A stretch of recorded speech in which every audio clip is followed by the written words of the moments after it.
Vamos conversar, Raquel Landim, nossa analista de economia, e eu, com o ex-secretário de Política Econômica do Ministério da Fazenda, economista José Roberto Mendonça de Barros. José Roberto, obrigado por participar aqui da nossa edição. Boa noite. Nossa primeira pergunta, José Roberto, na sua avaliação, que fatores ajudam o nosso público a entender essa perda de velocidade do setor de serviços, em cima do qual havia tanta esperança? Pois é, William, boa noite, Raquel. Realmente era esperada já uma queda na área de bens, por isso que aparece na indústria e no comércio. Mas na área de serviço, a expectativa era de uma continuidade da melhora que não se verificou. Eu acho que, antes de tudo, nós temos a pressão da inflação, né? A reportagem mostrou o impacto da alta muito forte do preço de combustíveis, em passagens, na mobilidade, e redução desse segmento. E isso, infelizmente, está longe de terminar. Os últimos dados de inflação todos mostram a continuidade de uma pressão enorme à qual a gente tem que adicionar o que o Banco Central está fazendo em termos de elevar juros. Ele ficou meio sozinho na briga aí contra a inflação e os juros estão sendo elevados significativamente. Como o mercado de trabalho já vem fraco, está recuperando, mas bem fracamente, o conjunto sugere que vamos continuar caminhando na direção da estagnação do PIB para o ano que vem, que é a projeção praticamente de todos os analistas hoje, né, William? Raquel? Zé Roberto, quando olhamos indústria, comércio e serviços, já estamos falando em queda de PIB no terceiro trimestre em relação ao segundo? A economia brasileira já voltou a cair? Olha, se não é queda, Raquel, será muito próximo de zero. Nossa projeção é mais 0,1, é um número, é zero. Mas o quarto trimestre se afigura como muito preocupante. E a gente pode ter também, infelizmente, um primeiro trimestre do ano que vem, mesmo ajustado para a época do ano, também bastante fraco.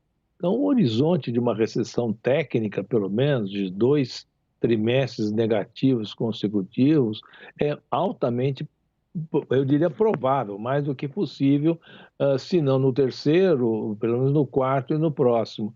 É realmente um cenário bem desconfortável.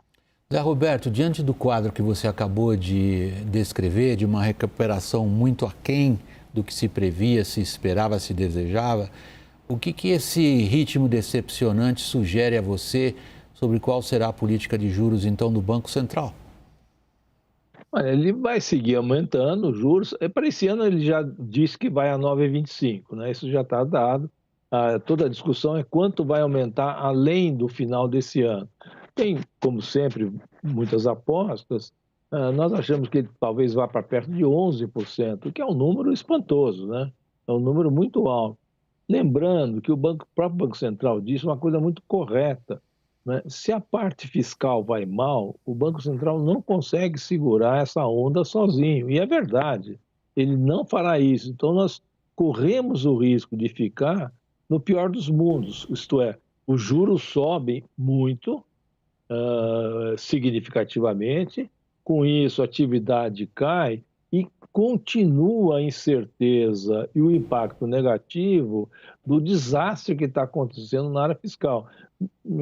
A palavra não é menos do que desastre, né? O que nós estamos assistindo, que é esse verdadeiro desmonte da área fiscal que gera preocupações, preocupações quanto ao futuro da dívida pública, e isso tudo se soma num conjunto que está levando.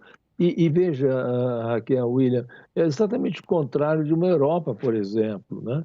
Porque os Estados Unidos, Europa e países da Ásia estão saindo da recessão, onde todos da queda por causa da atividade, que todos nós entramos, mas está sucedendo à retomada uma onda de investimentos naquilo que a gente chama de agenda de futuro, carros elétricos, energia eólica, biotecnologia e etc. E que é tudo que nós não temos aqui. Então você sai daquele buraco, porque gastou muito ano passado, e aí para de crescer. Tanto que se associa, muita gente associa a uma raiz quadrada, né? Cai, volta e depois começa a escorregar para baixo. E esse conjunto fiscal ruim, incerteza política, inflação enorme, juros altos, não tem investimento que dê conta, né? E, portanto, se não investe, vai escorregar lentamente para a estagnação, que eu acho, infelizmente, que é para onde nós já estamos meio que condenados. Deixa eu passar para a Raquel para a gente encerrar nossa conversa, Zé Roberto. Raquel? Zé Roberto, nosso tempo está acabando, mas eu queria que você trouxesse um ponto. Qual é a economia, o cenário econômico que está diante dos candidatos à presidência da República no ano que vem? Olha, o cenário do ano que vem é, como eu mencionei já mais de uma vez, é de estagnação. Então, o desafio é, os candidatos, que futuro pode oferecer? E o que eu vejo é que, na polarização que nós temos hoje, o futuro que esses candidatos podem oferecer, eu acho muito fraco, né? Pela experiência passada e pela experiência presente, né?